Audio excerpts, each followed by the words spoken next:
Oke,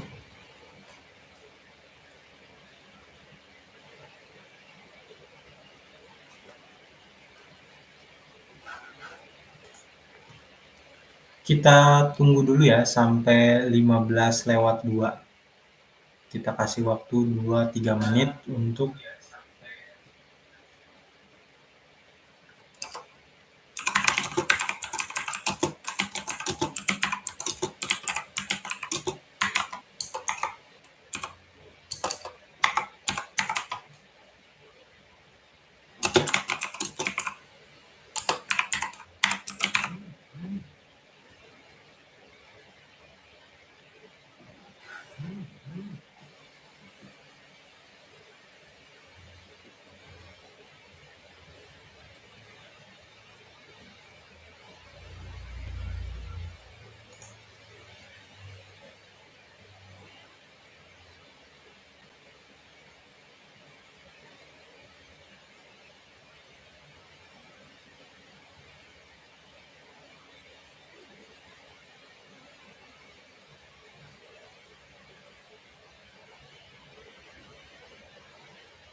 oke, Pak Abdul.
Oke, assalamualaikum warahmatullahi wabarakatuh.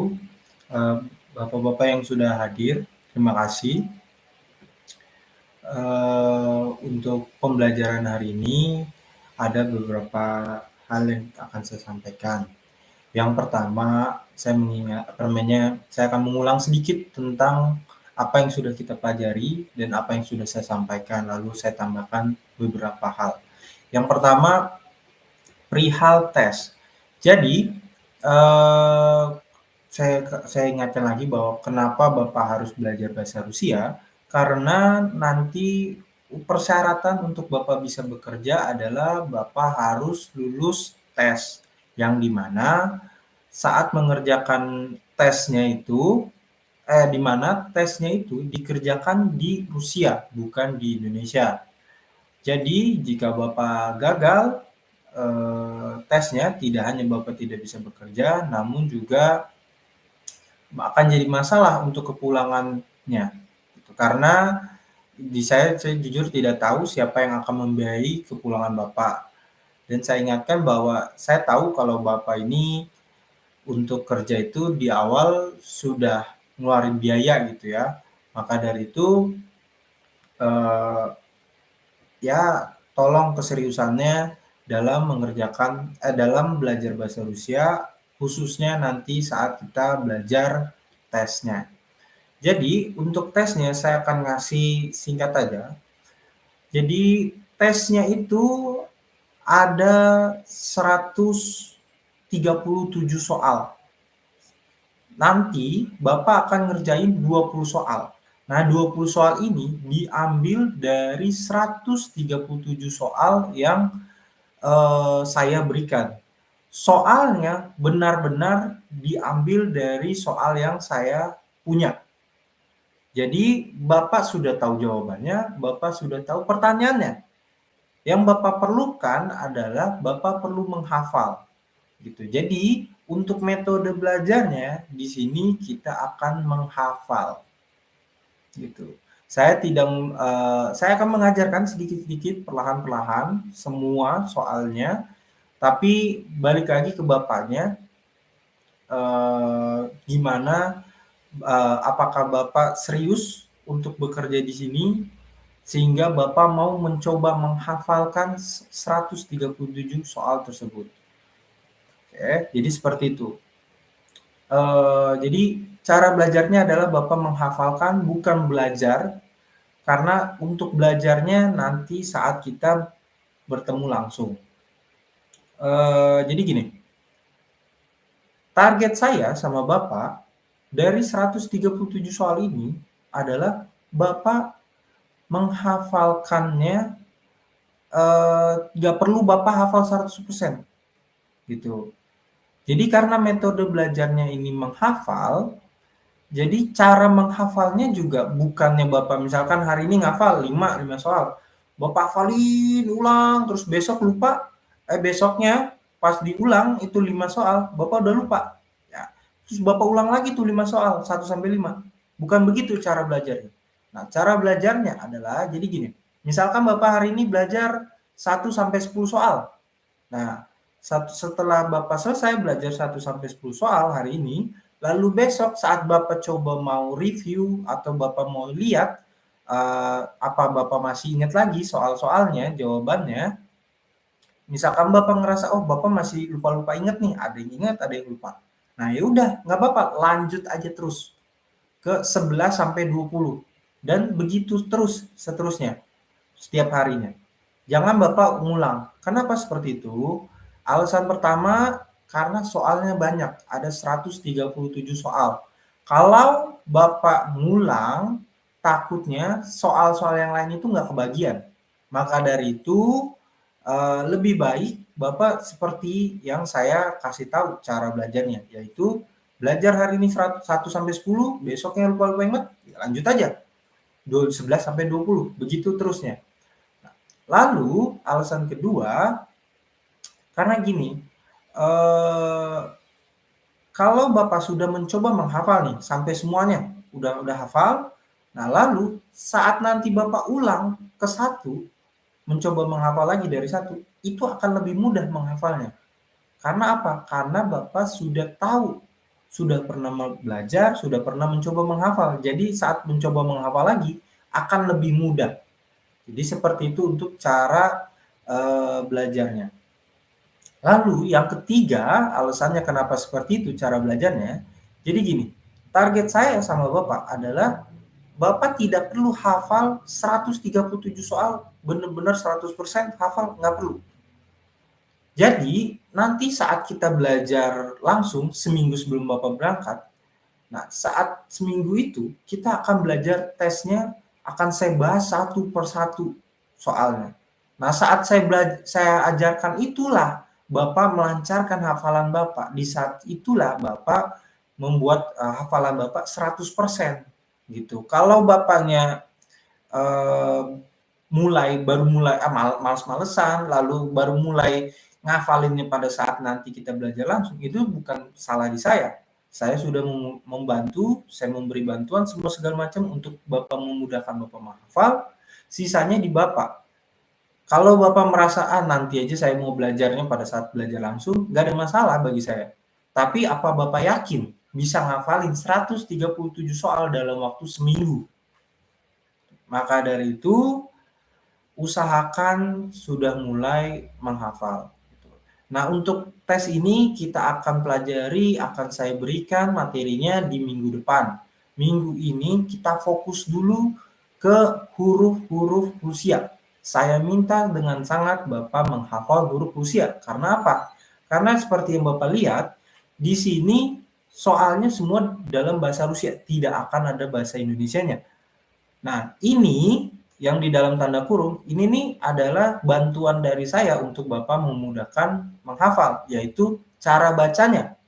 Tapi nanti tesnya itu ini nggak ada. Bapak hanya diberikan soalnya aja dalam bahasa Rusia.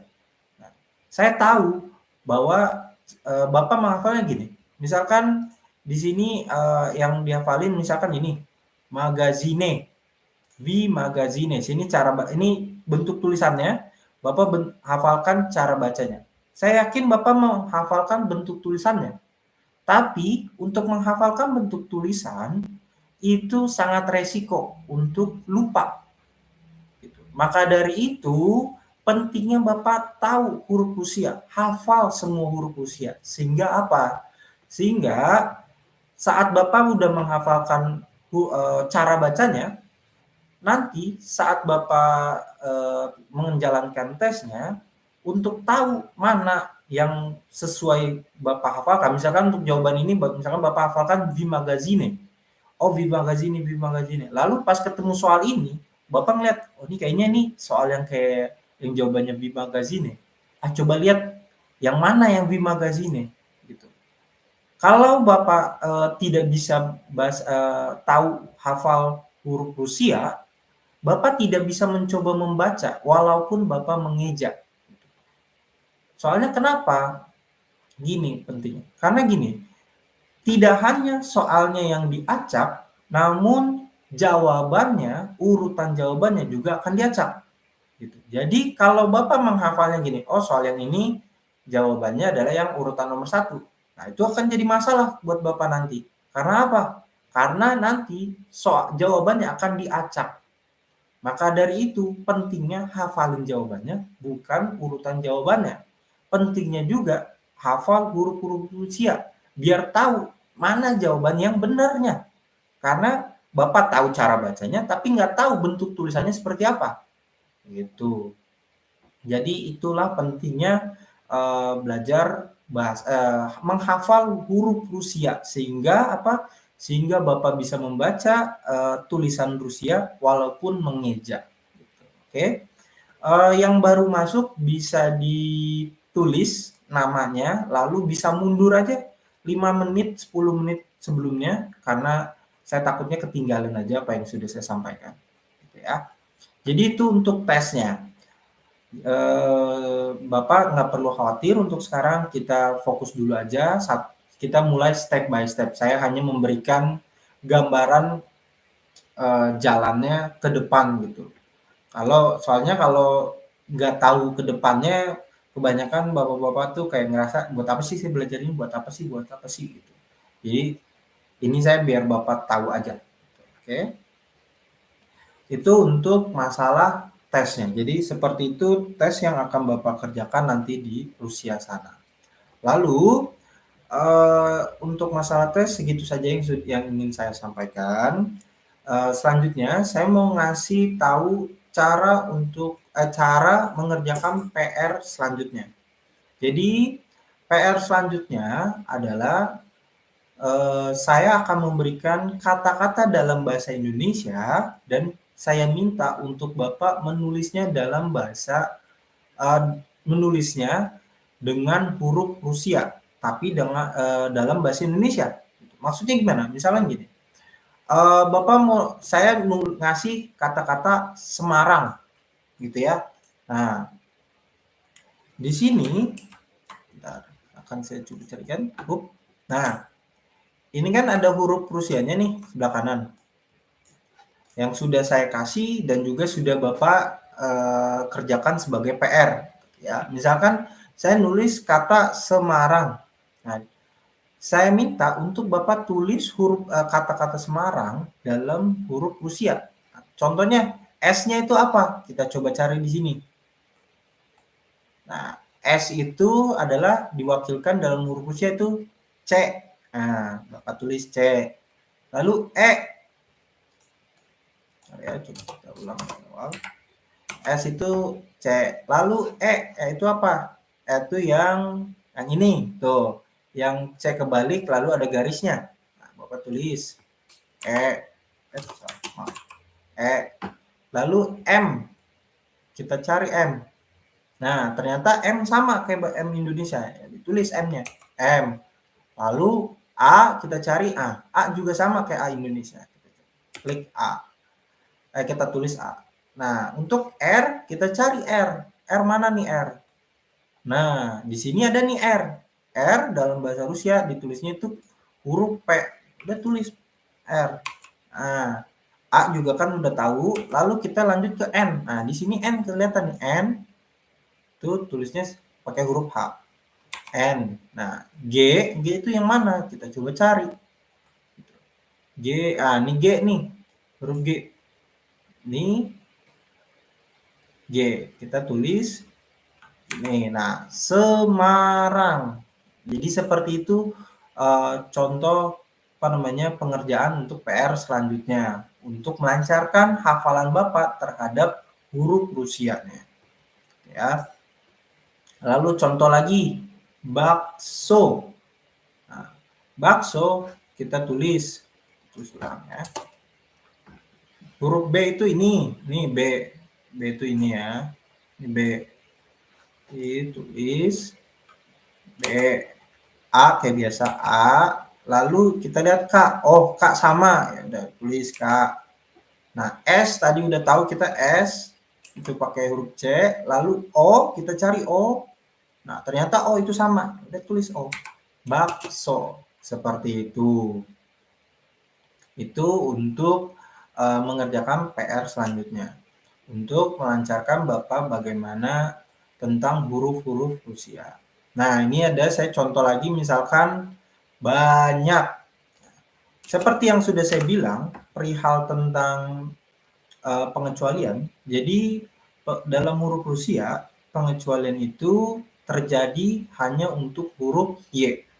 Maksudnya gimana? Jadi kalau huruf Y ditulis dengan huruf vokal yaitu A, I, U, E, O, maka masing-masing huruf vokalnya itu punya huruf Rusianya tersendiri. Contohnya kita lihat ya, ini sudah saya tuliskan sambil kita ulang lagi pembelajaran kita. Yaitu misalkan ya itu R kebalik. Lalu Y itu N kebalik.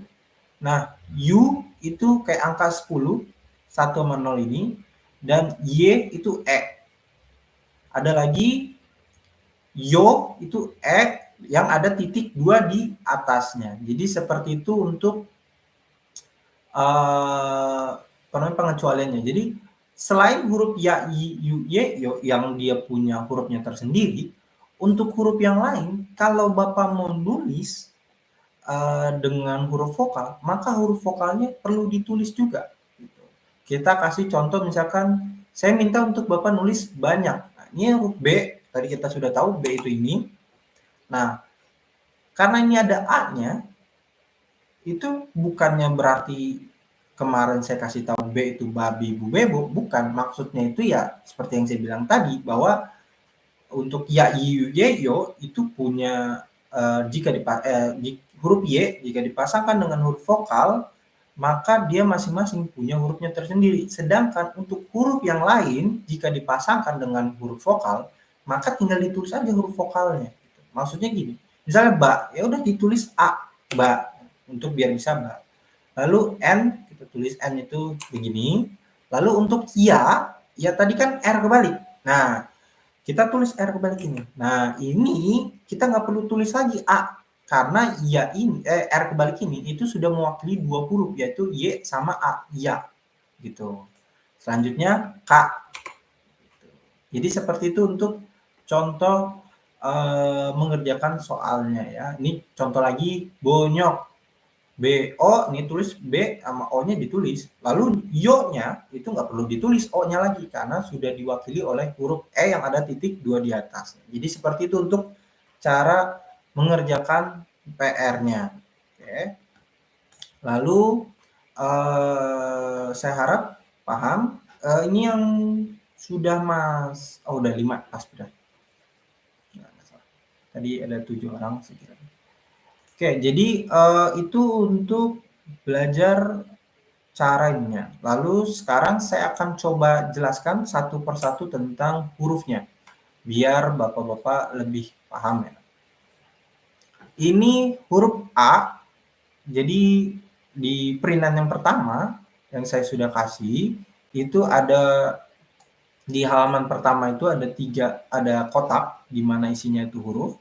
Nah, yang sebelah kiri ini adalah huruf besarnya, ini huruf kecilnya. Ini huruf besarnya, ini huruf kecilnya. Ini huruf besarnya, ini huruf kecilnya. Ya. Nah, untuk huruf Rusia, kebanyakan huruf Rusia perbedaan antara huruf besar dan huruf kecil itu hanya dari ukuran, bukan dari tulisan. Jadi, untuk untuk penulisan, kalau yang beda-beda penulisan itu ada contohnya huruf A, ada huruf nih Y. Nah, ini huruf besarnya, ini huruf kecilnya. Jadi seperti itu. Tapi kebanyakan huruf yang lain itu dia sama aja, cuma beda ukuran doang. Kita lanjut ke hurufnya dengan cara bacanya. Ini yang paling kiri ini adalah huruf Rusianya, yang di kotak 3 ini adalah huruf Indonesianya. Jadi ini A, dalam bahasa Indonesia itu A, atau dibacanya A. Nah, ini huruf dalam huruf Rusia, ini dibacanya B. Ya, babi, bu, bebo. Jadi mungkin biar gampang ingatnya, ini tuh huruf B kecil, tapi ada topi ke depannya. Jadi kalau B kecil terus topi ke depan, itu dibacanya B. Lalu ini huruf B besar yang dibacanya V. Kemarin sudah saya jelaskan bahwa huruf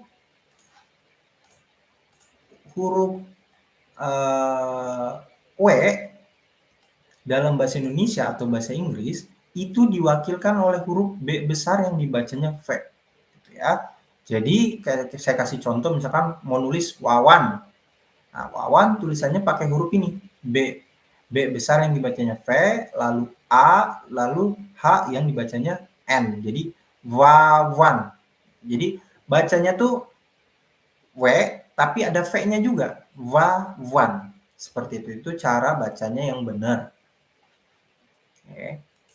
Itu untuk huruf B. Lalu ada huruf yang kayak siku. Ini G. Gagi, gego. Untuk gampang ingatnya, ya bentuk aja. Lihat aja bentuknya. Bentuknya yang kayak siku, berarti itu huruf G. Untuk mempermudah Bapak menghafal. Lalu ini ada huruf yang kayak kapal layar atau yang kayak rumah. Banyak jenisannya. Kalau saya lebih ininya adalah kayak kapal layar. Itu adalah D. Jadi huruf ini dibacanya D. Ya. Lalu selanjutnya ini huruf E biasa kita itu dibacanya Y.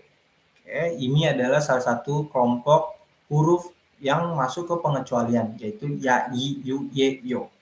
Ya. Lalu nih huruf E yang ada titik 2 di atasnya itu yo. Oke. Selanjutnya ini seperti yang sudah saya jelaskan kemarin bahwa ada huruf yang mirip namun namun tidak sama. Contohnya itu huruf ini yang kayak laba-laba yaitu ZH, dan juga ada yang kayak angka 3 ini Z. Jadi untuk yang kayak laba-laba cara bedainnya gimana nih? Dia kan sama-sama Z. Nah, cara bedainnya kalau yang kayak laba-laba ini cara bacanya itu za, zi, zu, ze, zo. Seperti itu. Contoh, misalkan Bapak mau ngomong orang yang namanya Zahra. Nah, itu kan saat kita ngomong ataupun saat kita mendengar, itu terdengar ada huruf H-nya gitu. Jadi za, zi, zu, ze, zo. Di sini Zahra gitu, Zahra. Nah, itu cara ngomong huruf yang kayak laba-laba. Tapi kalau kita pakai huruf yang kayak angka 3, yang ditulisnya itu Z doang, nggak ada H-nya. Jadi bacanya kalau misalkan kita manggil Zahra pakai huruf yang tadi, jadinya Zara, bukan Zahra. Gitu. Itu perbedaan antara dua huruf tersebut. Oke. Selanjutnya, ini ada huruf N kebalik, yang dibacanya itu I. Nah, ini juga ada mirip lagi nih, dia sama-sama N kebalik, cuma bedanya ada garis di atasnya. Kalau yang N kebalik ada garis di atasnya, itu cara bacanya ingat Y, bukan Y. Oke. Lalu K, itu dibacanya K, sama kayak biasa Indonesia. Nah, ini untuk huruf L, ini untuk huruf yang kayak perosotan, itu dibacanya L. Nah, di sini saya mau ngasih tips aja gimana caranya untuk nulisnya biar gampang. Karena saya lihat banyak yang kesusahan untuk menulisnya. Kebanyakan dari Bapak menulisnya itu seperti ini. Ya kan? Ini benar, nggak ada salah. Benar, nggak ada salah. Nggak salah sama sekali. Namun, untuk menulisnya, saya ada tipsnya untuk nulis biar lebih gampang. Untuk nulisnya itu Bapak cukup begini aja nih. Nah, ini juga L gitu. Kebanyakan orang sana pun nulis L itu seperti ini. Jadi, untuk mempermudah Bapak menghafalnya atau menulisnya itu bisa bikin seperti ini. L untuk L. Oke. Itu untuk huruf L. Itu tips dari saya bagaimana cara menulisnya. Tapi Bapak harus tahu juga bentuk awalnya, yaitu yang seperti ini. Karena kalau komputer, tulisan L-nya itu kebanyakan seperti ini. Oke. Oh ya, tadi untuk huruf yang perlu saya kasih tahu untuk cara tulisnya mungkin ada huruf D. Ini tips aja dari saya. Bapak nggak harus ngikutin saya, nggak ada masalah. Bapak mau ada cara belajarnya sendiri, cara nulisnya itu sendiri. Selama kalau saya lihat saya masih bisa paham, berarti tulisan Bapak masih benar. Oke, jadi kalau saya untuk nulis huruf D, itu nulisnya seperti ini. Pertama segitiga dulu, lalu gini. Kayak kapal aja. Itulah kenapa saya bilang huruf D ini kayak kapal layar. Jadi untuk menulisnya seperti ini. Ya. Selanjutnya huruf tadi yang sudah kelewat tapi saya lupa untuk kasih tahu cara tulisnya, yaitu huruf ini yang kayak laba-laba. Nah, untuk huruf yang kayak laba-laba itu tips untuk nulisnya itu bisa seperti ini. Untuk gampang ya, Bapak bisa nulis pertama X, lalu gini aja. Udah. Itu untuk menggampangin Bapak untuk nulisnya. Jadi bisa bikin tulisan seperti ini aja udah cukup. Ini cara paling gampang untuk nulis huruf Z, za, zi, zu, ze, zo, yang kayak laba-laba. Oke, itu untuk nulisnya. Nah, untuk nulis yang lain sih semuanya sama aja sih. Gitu. Nanti kalau ada lagi akan saya kasih tahu. Lalu untuk huruf M ini dibacanya itu M. Ini saya mau ngingetin bahwa huruf besar dan huruf kecilnya dia sama. Cuma bedanya itu ukurannya saja. Gitu ya. Jadi untuk M kecilnya dalam bahasa Rusia itu bukan seperti ini. Tapi seperti ini. Oke. Itu untuk huruf M. Kita lanjut ke huruf selanjutnya. Ini ada huruf yang kayak huruf H, tapi dibacanya itu N. Ini perlu dihafalkan. Lalu O, sama kayak biasa ini O. Nah, ini P. Ini huruf yang kayak bangku. Bentuknya kayak bangku. Itu huruf P. Ya, ini huruf P. Untuk nulisnya, saya sih belum pernah nemu cara gampangnya. Nulisnya ini menurut saya ini udah paling gampang. Nulisnya seperti ini juga. Nggak ada yang gimana-gimana, nggak kayak yang lain. Gini aja sih. Kayak biasa aja, P biasa. Kayak apa ya? Mungkin kayak gerbang aja gitu. Atau kayak bangku. Lalu kita lanjut ke huruf selanjutnya. Ini huruf P Indonesia, tapi untuk bahasa Rusia ini dibacanya huruf R. Jadi untuk huruf R itu ini. Oke.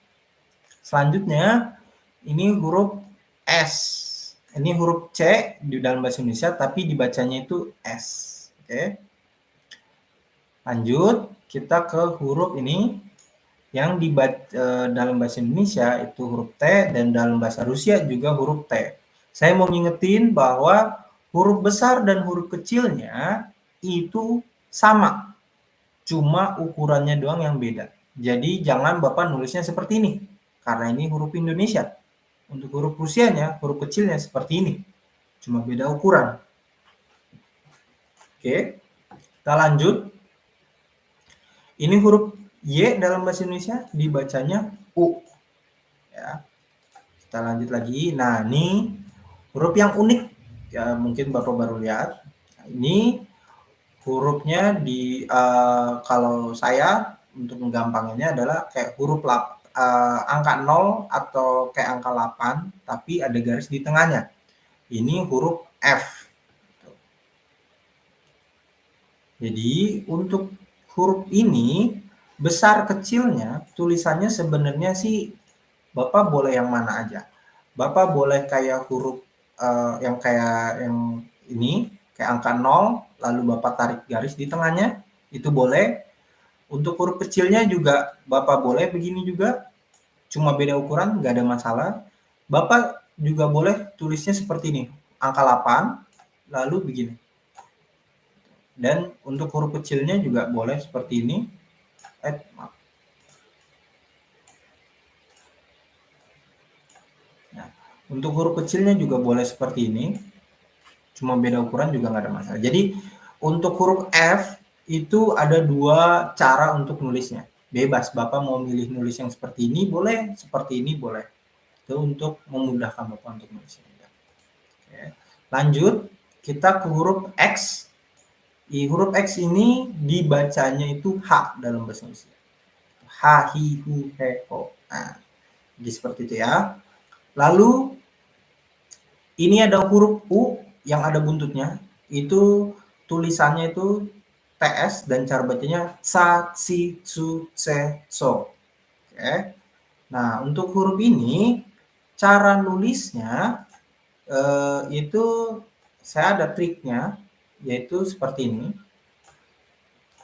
Bapak tulis dulu huruf U, lalu tarik, gini aja. Untuk bikin buntutnya. Ini cara saya sih, Pak. Saya biasanya seperti ini. Tapi kalau Bapak nyamannya untuk nulisnya ada cara tersendiri, nggak ada masalah juga bagi saya. Oke, jadi seperti itu untuk nulisnya. Dan saya mau ngingetin lagi, untuk huruf ini kan dia mewakili 2 huruf, yaitu T sama S.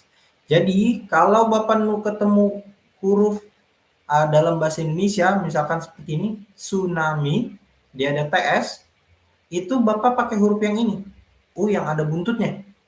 Jangan pakai huruf yang ini. yang dimana dia T sama S-nya dia ditulis satu persatu. T itu yang ini, lalu S itu yang ini, pakai huruf C. Bukan seperti ini, tapi nulisnya seperti ini. Oke. Lalu selanjutnya ini ada huruf yang kayak angka 4. Ini adalah CH. Ya, untuk nulisnya Bapak boleh tulis kayak angka 4, boleh kayak begini juga boleh, nggak ada masalah. Saya lihat sih nggak ada yang bermasalah gitu ya untuk tulisan huruf ini. Nah, ini saya ingatkan lagi bahwa dia itu untuk nulisnya, dia itu dia mewakili dua huruf, huruf Indonesia, dia CH. Jadi kalau misalkan kita mau nulis Cairullah, ini kan CH di depannya. Nah, itu pakai huruf yang kayak angka 4 ini. Tuh, jadi seperti ini ya untuk cara bacanya. Untuk cara tulisnya dan cara bacanya juga Cairullah seperti itu. Ya. Tapi ada tapinya, yaitu jika dalam bahasa Indonesia dan bahasa Inggris atau bahasa apapun yang ada huruf C-nya tanpa ada huruf H, itu tetap menggunakan huruf yang kayak angka 4 ini. Karena kenapa? Karena kalau Bapak nanti lihat, karena Bapak sudah hafalkan, itu tuh nggak ada huruf yang mewakili hanya untuk huruf C, nggak ada. Adanya huruf CH. Jadi untuk huruf C itu juga kita menggunakan huruf ini, gitu ya. Itu untuk huruf. Jadi misalkan cair, itu tulisnya seperti ini, cair. Oke, kita lanjut ke huruf yang ini. Yang kayak W, dia tulisannya SH, sah, si, su, se, so. Lalu ini W yang ada buntutnya, dia sha, shi, shu, she, sho. Ini mungkin biar lebih gampang ya, tahu bedanya, itu bisa kita coba lihat, kita bisa ambil referensi dari huruf Arab. Ya, maksudnya huruf Arab gimana? Jadi gini, untuk huruf yang kayak W ini, dia itu mungkin bagi bapak-bapak yang Islam udah tahu itu contoh huruf yang ini, Pak. Saya akan coba. Nah, nih, jadi untuk huruf yang W ini, di sini kan, di sini tertulisnya cara bacanya SH. Nah, ini untuk bacanya itu kayak ini. Shin, sha, shi, shu, she, so, sah, si, su, se, so. Dia sa tapi ada h-nya sedikit dan juga dia tipis. Sah, si, su, se, so. Nah, tapi kalau yang W ada buntutnya, di sini tulisannya adalah SCH. Jadi, untuk cara bacanya itu seperti huruf yang ini nih. Sha, shi, shu, she, sho. Gitu. Jadi mirip yang kayak huruf ini, shin. Sha, shi, shu, she, sho. Dia lebih ditekankan. Jadi itu perbedaan antara dua huruf ini. Dan untuk penulisannya, Pak Alan bisa dimundur aja di sampai ya kurang lebih setengah jam 5 menitan, biar apa yang sudah saya sampaikan bisa kagak kelewatan gitu ya.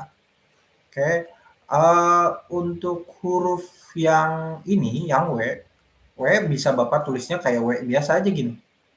Yang W ini yang dibacanya itu sah. Ya.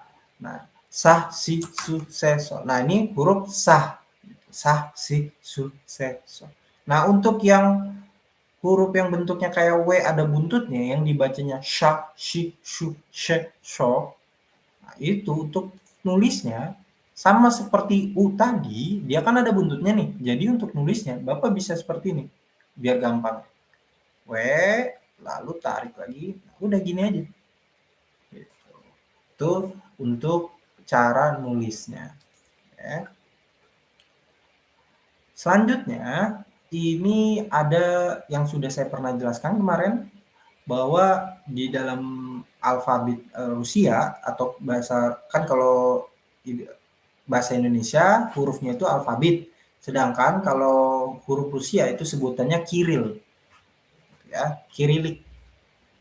Nah, ini di huruf Kirilik ini itu tuh ada dua huruf yang tidak ada cara bacanya, yaitu huruf yang kayak B ini, B ada B topi pakai topi di belakang, B kecil, lalu B kecil biasa. Nah, kalau ketemu dua huruf ini, itu nggak perlu Bapak hiraukan, didiemin aja. Contohnya gini, ini kata-kata dalam bahasa Rusia, ya, yang artinya adalah objek. Nah, untuk di sini kan ada huruf ini nih, yang B tapi pakai topi ke belakang. Nah, kalau ada huruf ini ya udah, nggak usah dianggap. Secara tulisan ada, tapi tidak perlu dibaca. Nggak usah pusing. Nah, jadi kalau kita misalkan kita eja ini huruf O, lalu ini B yang pakai topi ke depan itu B. Lalu E ini dibacanya Y, K dibacanya K, dan T dibacanya T. Nah, jadi untuk kata-kata ini, walaupun ada huruf yang B pakai topi ke belakang, ini dibacanya tetap objek. Ini nggak usah dianggap. Jadi seperti itu. Kalau ada huruf yang B ke belakang, atau B yang B kecil ini, atau B yang huruf ke belakang. Jadi kalau ada dua huruf ini, ya nggak usah dihiraukan lah, didiemin aja. Kita lanjut ke huruf selanjutnya. Ini huruf B, dalam bahasa Indonesia tulisannya mungkin kayak B sama I atau B sama L. Tapi ini adalah satu huruf. Nah, ini cara bacanya dan tulisannya adalah I, I. I,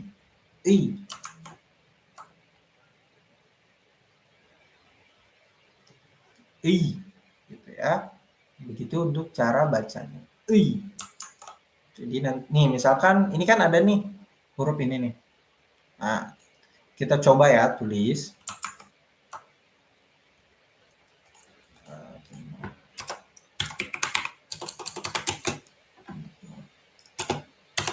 Biar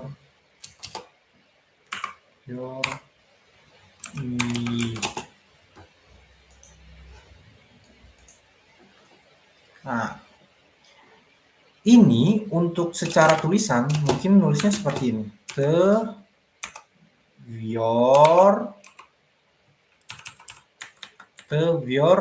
di I. Jadi bacanya tevior di. Jadi seperti itu, untuk huruf ini dibacanya I, gitu. Itu untuk cara bacanya ya. Untuk huruf yang B yang ini, yang huruf I. Itu contoh untuk cara bacanya. Tevior di. Itu untuk cara bacanya. Lalu selanjutnya ini ada huruf yang kayak C kebalik, tapi yang bacanya adalah E. Nah, untuk ini gimana cara nulisnya? Kalau Bapak-Bapak merasa ini mirip kayak angka 3, jangan disamakan. Karena kalau angka 3 itu huruf Z. Ya, yang ini. Huruf Z yang ini. Oke. Bukan, jadi kalau Bapak nulis yang angka 3, itu huruf Z.